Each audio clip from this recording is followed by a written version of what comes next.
काली अंधेरी रात में किशनगढ़ का रेलवे स्टेशन पूरा सुनसान पड़ा हुआ था। एक अनजान सा धुआं पूरे स्टेशन को अपनी आगोश में समा रहा। स्टेशन पर ना कोई इंसान था और ना ही कोई रेलवे कर्मचारी। तभी अचानक सन्नाटे को चीरती हुई एक ट्रेन स्टेशन की ओर आने लगती है। उसके हॉर्न से सन्नाटा खत्म हो जाता है।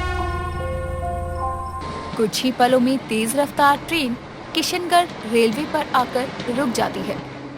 कुछ गिने चुने लोग गांव के स्टेशन पर उतरते हैं और ट्रेन एक बार फिर रफ्तार पकड़ती हुई स्टेशन से आगे निकलने लगती है। लेकिन स्टेशन से कुछ दूर जाने पर अचानक ट्रेन के गुजरने पर एक लड़की की चीख सुनाई देती है। स्टेशन पर उतरते गिने चुने लोग स्टेशन से बाहर जा चुके थे और ट्रेन के हॉर्न की आवाज में किसी ने उस पुकार को नहीं सुना था। ट्रेन गुजर जाती है और एक बार फिर सन्नाटे में स्टेशन समा जाता है कि तभी ट्रेन की पटरी के बीचों बीच एक खून से लथपथ कटा हुआ हाथ दिखता है, जो अचानक ही हिलने डुलने लगता है। वो हाथ शरीर से अलग होकर भी चल फिर सकता था, इसीलिए वो ट्रेन की पटरी पर भागने लगता है और भागते भागते किशनगढ़ गांव में प्रवेश करता है। रात के अंधेरे में कोई भी गांव वाला गांव में नहीं था। सभी गहरी नींद की आगोश में थे। तभी वो हाथ खुद को छुपाने के लिए भाग्या के घर की खिड़की से अंदर चला जाता है। नील, नितिन और मुकेश अपने घर की छत पर खाटों पर फैलकर पसर कर सोए हुए थे। लेकिन जहाँ नील और मुकेश सीधे सोए थे, वहीं नितिन उल्टा होकर बेसुध पड़ा था। तभी वो एक जहरीली गैस छोड़ता है और बदबू से परेशान होकर नील और मुकेश जाग जाते हैं। और मुकेश कहता है, कोई इस मोटे गेंडे को बतलाओ भाई कि हम बहरे हैं पर सूंघ सब सकते हैं। इसके पेट से निकलने वाली दुर्गंध हमारा जीना हराम कर दी है।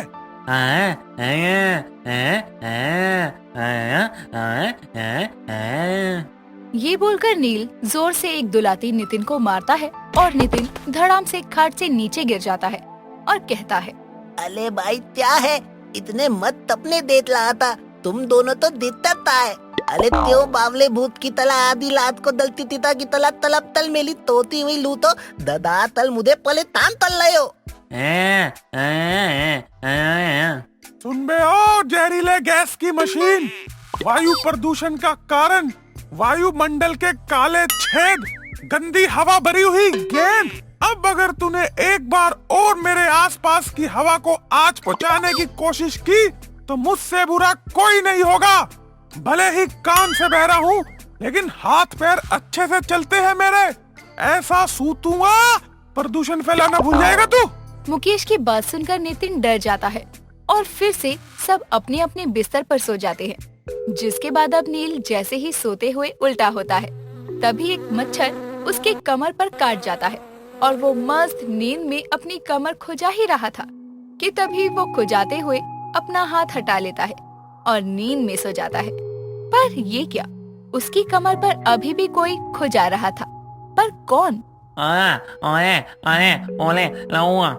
मुतेज भैया तो सुनाई नहीं देता और नील भैया तो तहते तुम तलवाऊं। नितिन ये बोलकर अपने कानों को तकियों से ढक कर सो जाता है। जिसके बाद वो हाथ सबसे पहले नितिन को सीधा होते ही उसकी मोटी हिलती तोंद पर बैठ जाता है और उस पर हिलने लगता है। जिसके बाद वो कभी पूरी रात नितिन की चादर खींचता तो कभी नील को परेशान करता।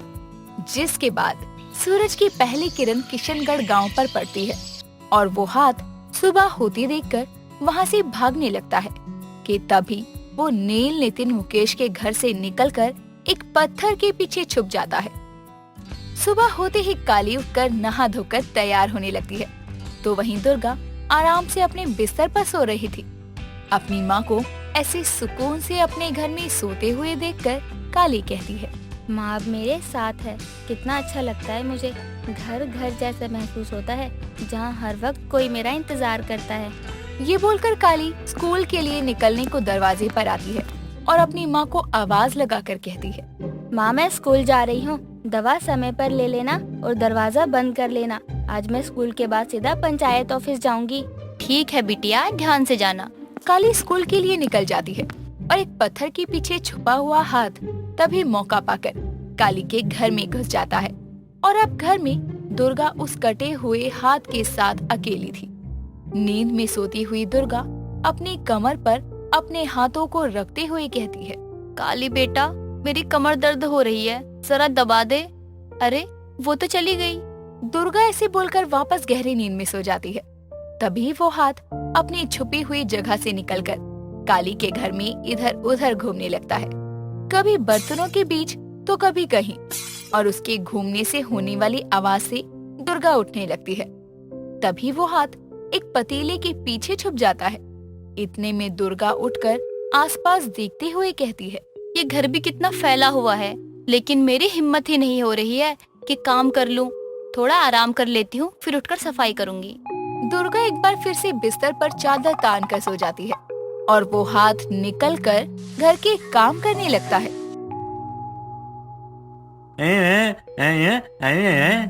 माँ और लाओ, मुझे तो अब तक आपने दाल पलाते ही दिए हैं। नितिन के और पराठे मांगने की आवाज सुनकर भाग्या गुस्से में एक प्लेट में 4 और पराठे लाती है और नितिन की प्लेट में रखते हुए कहती है, घर का सारा राशन खत्म करने का तो तूने ठेका लिया है। ये शरीर तूने पराठे खा खा कर ही तो फुलाया है। माँ, इसको इतना क्यों खिला रही हो?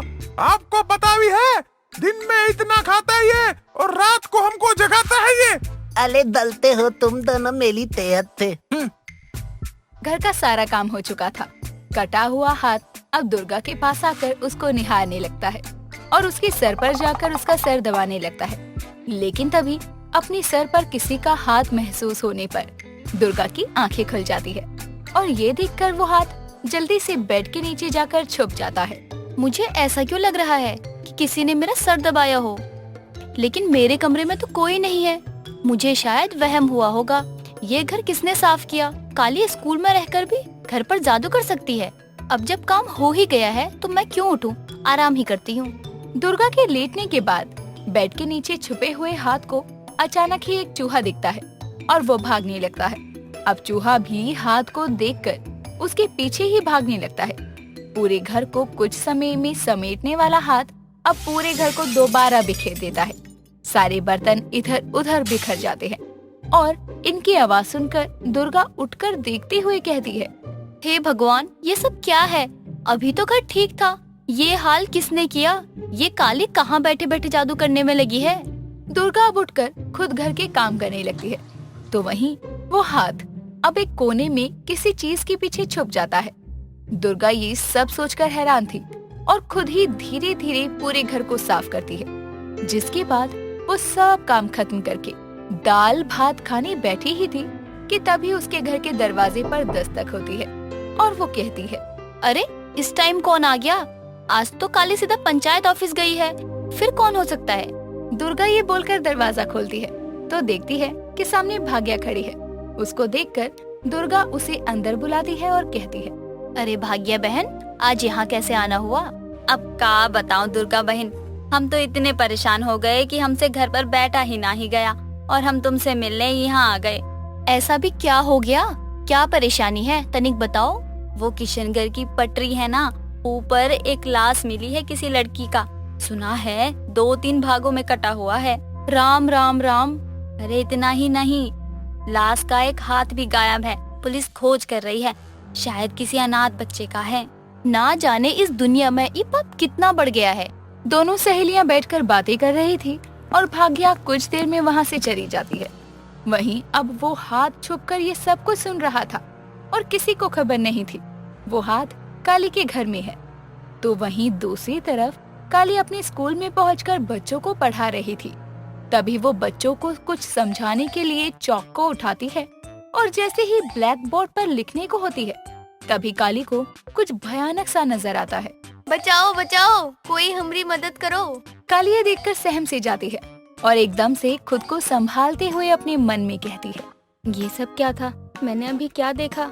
काली खुद को संभालते हुए जैसे ही चौक से ब्लैक बोर्ड पर लिखने को होती है उसको बोर्ड गर्म महसूस होता है और वो समझ जाती है कि जो उसने देखा उसके पीछे कोई तो कारण है। जिसके बाद वो असमंजस में ही बच्चों को सारा दिन पढ़ाती है और छुट्टी के बाद पंचायत ऑफिस के लिए निकल जाती है। रास्ते में उसको गांव के चौराहे पर कुछ बुजुर्ग पत्ते खेलते नजर आते हैं, जिन्हें देखकर वो खुद से कहती है, किशनगढ़ गांव कितना शांत है। हर कोई अपनी अपनी जिंदगी में खुश है। कम हो या ज्यादा शिकायतें नहीं है। इसके बाद काली चलते हुए पंचायत ऑफिस पहुंच जाती है, लेकिन वो अंदर जाती उससे पहले पंचायत ऑफिस आता हर्ष, जो कि कान्हा के साथ था। काली को देखकर कान्हा से कहता है, कान्हा, वो देखो काली, चलो काली से थोड़ा मजाक किया जाए। हर्ष कान्हा के कान में एक प्लान बताता है, जिसके बाद दोनों एक शरारती हंसी हंसते हुए काली के पास भागते हुए जाते हैं और हर्ष काली से हाफते हुए कहता है, काली, काली, आग लगी है, बहुत भयंकर। हाँ काली दीदी, जल्दी कुछ नहीं किया तो ये सब तबाह कर देगी आग। क्या करें, हमें तो कुछ समझ ही नहीं आ रहा है। क्या आग लगी है? मतलब जो स्कूल में देखा था वो सच हो गया? कहाँ आग लगी है, बताओ जल्दी। आग पंचायत ऑफिस में लगी है। और क्रिश? क्या क्रिश? सचिव जी को क्या हुआ? बोलो हर्ष। सर अंदर है काली दीदी, उसी आग की चपेट में। क्या सचिव जी आग में फंसे हैं? और आप दोनों यहाँ खड़े क्यों हैं? पानी लेकर आइए, जब तक मैं अंदर जाकर देखती हूँ। काली भागकर पंचायत ऑफिस के अंदर जाती है, जहाँ क्रिश उसको आराम से बैठकर एक फाइल को पढ़ते हुए दिखता है। ये देखकर काली उसके पास जाती है और बोलती है, सचिव जी, कहाँ लगी आग? अब ठीक तो है, बताइए। आग? कहाँ काली? तभी पीछे से कान्हा और हर्ष आते हैं और क्रिश को आंख मारते हैं। ये देखकर क्रिश समझ जाता है कि उन दोनों ने काली के साथ मजाक किया है, जिस पर क्रिश इस आग को, मतलब इस मजाक को बढ़ाते हुए काली से कहता है, आग? काली, आग तो बहुत भयंकर लगी है, सब कुछ जल गया, कुछ बचा नहीं है आग में। मुझे तो समझ ही नहीं आ रहा, आग में जलने के बाद मेरा क्या होगा? क्या होगा मेरा काली? लेकिन ये आग लगी कहाँ है सचिव जी? और आपकी चोट तो नहीं लगी? लगी है ना काली, बहुत चोट लगी है। कहाँ? मेरे दिल में चोट लगी है ना, जब से वो नकाब वाली मेरी जिंदगी में आई है, बस आग लगा दी है उसने। क्रिश की ये बात सुनकर हर्ष और कान्हा जोर जोर से हंसने लगते हैं और ये देखकर काली पहले थोड़ी असमंजस में पड़ जाती है, लेकिन फिर वो समझती है और साथ ही क्रिश को मारने के लिए अपना हाथ उठाती है कि तभी काली का पैर अटकता है और वो सीधा क्रिश की बाहों में गिरती है। तो वहीं उसको गिरते देखकर हर्ष चिल्लाते हुए कहता है, काली, संभल कर। काली क्रिश की बाहों में थी और दोनों की आंखें एक दूसरे को निहार रही थी। तो वहीं ये सब देख रहा हर्ष अचानक ही जल भुन जाता है और उसके तन बदन में आग लग जाती है। ये मजाक तो मुझ पर ही भारी पड़ गया। काली ऐसे मेरी आंखों के सामने किसी और की बाहों में है, मुझसे ये देखा नहीं जा रहा। जहाँ सब लोग शाम के समय या तो अपने घर या फिर अपने बाकी के कामों में व्यस्त थे, वहीं झुमरी देवी अपने घर के मंदिर में बैठी कृष्ण भगवान की मूर्ति के सामने आरती कर रही थी और आरती करने के बाद वो भगवान के आगे हाथ जोड़कर कहती है, हे लड्डू गोपाल, तोहरे आगे हमने रोज 1.25 किलो लड्डू चढ़ाए हैं। अब बस जल्दी से हमरी रज्जू का घर बसाई दो, हम तो गंगा नहाए हो जाएंगे। झुमरी ने इतना बोला ही था कि तभी मंदिर का दिया अपने आप बुझ जाता है। ये देखकर झुमरी दिए को वापस से जला देती है, जिसके बाद वो फिर से कृष्ण भगवान के आगे हाथ जोड़कर कहती है, अरे कृष्ण जी, काहे हमरी परीक्षा ले रहे हैं? हम भले ही अंगूठा छापूं, लेकिन आपकी परीक्षा में अव्वल आकर ही रहेंगे। अब हम 2051 बार आपका नाम लेने से पहले आंखें नहीं खोलेंगे, कह देते हैं। झुमरी ये बोलती है और भगवान का नाम जपना शुरू कर देती है। हरे कृष्णा हरे रामा, हरे कृष्णा हरे रामा, हरे कृष्णा हरे रामा। झुमरी अपनी पूजा में मगन जाप कर रही थी कि तभी थोड़ी हवा से दिए की ज्योत भभकने लगती है और पूजा घने लगा पर्दा ज्योत की आग को पकड़ लेता है। लेकिन झुमरी आंखें बंद करके कृष्ण नाम जपने में मगन थी। हरे कृष्णा हरे रामा, हरे कृष्णा हरे रामा, हरे कृष्णा हरे रामा। जाप पूरा होने के बाद झुमरी अपनी आंखें खोलते ही बोलती है, लो भगवान, हो गए 2051। अरे बाप रे, कोई बचाओ मुझे, आग आग। अरे प्रधान जी, रज्जो, कोई तो सुनो। काली खुद को संभालते हुए उठने को होती है, तभी वहाँ पर गांव की एक औरत आती है और कहती है, अरे अरे सचिव जी, सरपंच जी के घर में आग लग गई, बहुत भयंकर। क्या? कैसे? मुझे जाना होगा। अरे काली, हम भी आते हैं। काली वहाँ से तेजी में भागती है। उसके पीछे कृष, कान्हा और हर्ष भी जाते हैं। झुमरी आग की लपटों में खुद को बचाने की कोशिश में लगी थी कि तभी झुमरी के घर में मंदिर के बाहर भीड़ लग जाती है। हर कोई पानी डालकर आग को बुझाने की कोशिश कर रहा था और वहीं मौजूद काली ये सब देखकर कहती है, कुछ मत सोच काली, तुझे तो अग्निदेव का वरदान है। ये आग तेरा कुछ नहीं बिगाड़ सकती।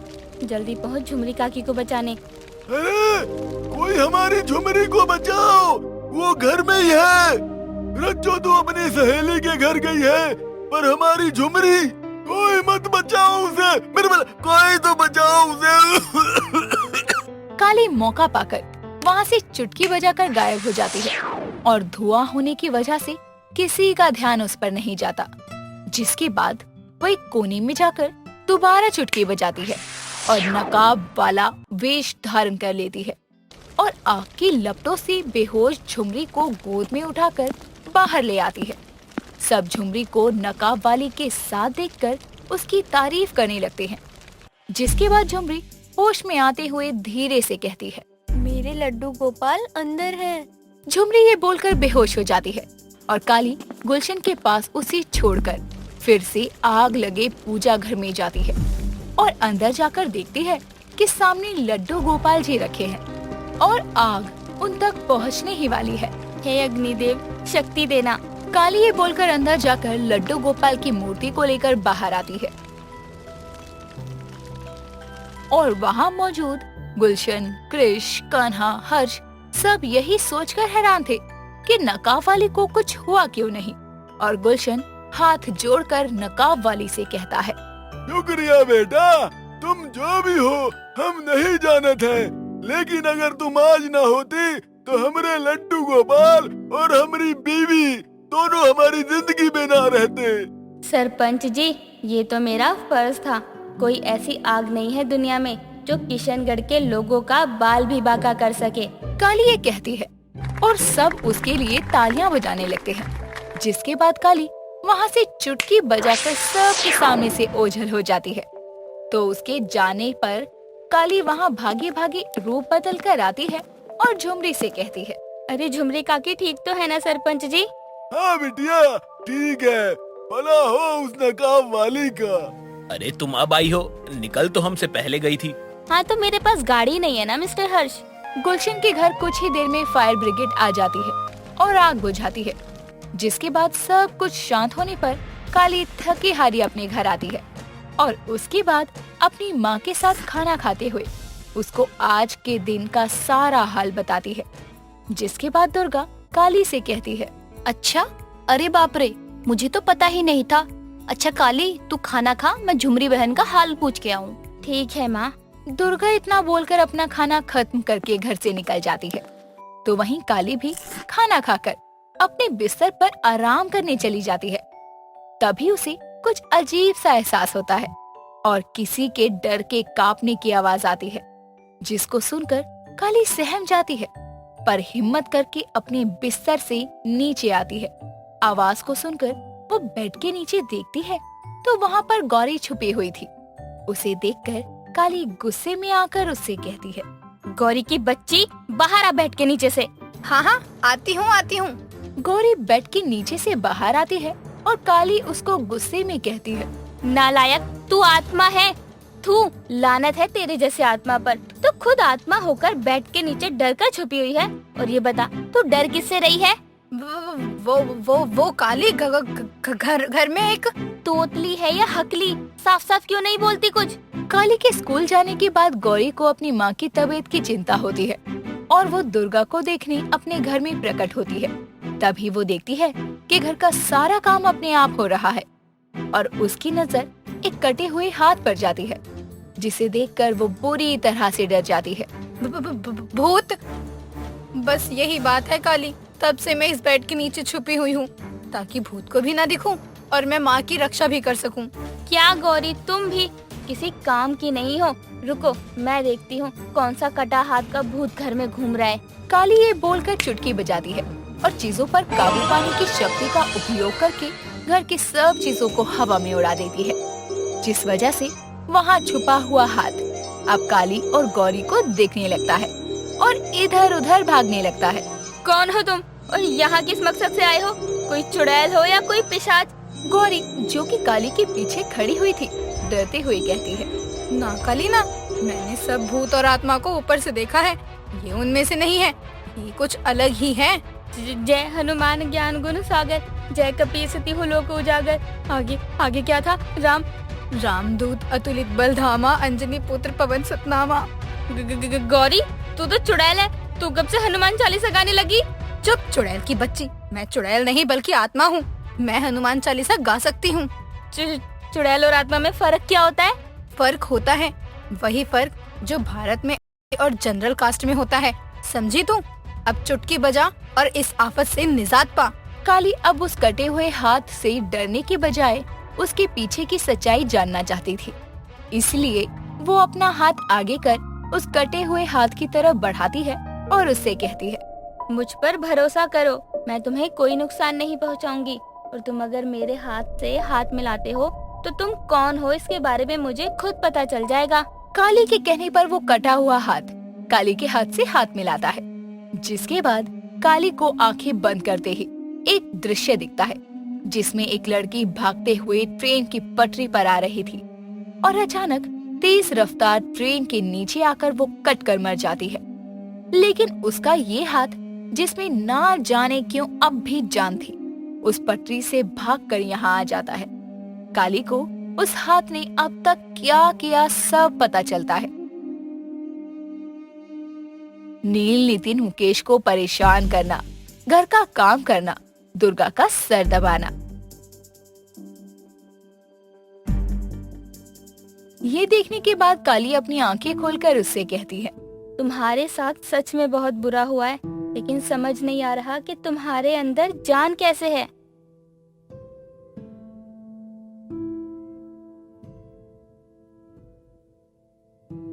तुमने क्या बोला? मुझे कुछ समझ तो नहीं आया, लेकिन शायद तुमको मुझसे मिलना था, इसलिए तुम जिंदा हो। कोई नहीं, आज से हम दोनों दोस्त। मैं तुमको हमेशा सबसे छुपा कर रखूंगी और तुम मुसीबत पड़ने पर मेरी मदद करोगे ना? इसको माँ की नजरों से थोड़ा बचा कर रखना। माँ अभी ठीक हुई है, मैं नहीं जानती इतना जादू वो बर्दाश्त कर पाएगी या नहीं। तुम चिंता मत करो गौरी, मैं इसको सबकी नजरों से छुपा कर रख लूंगी।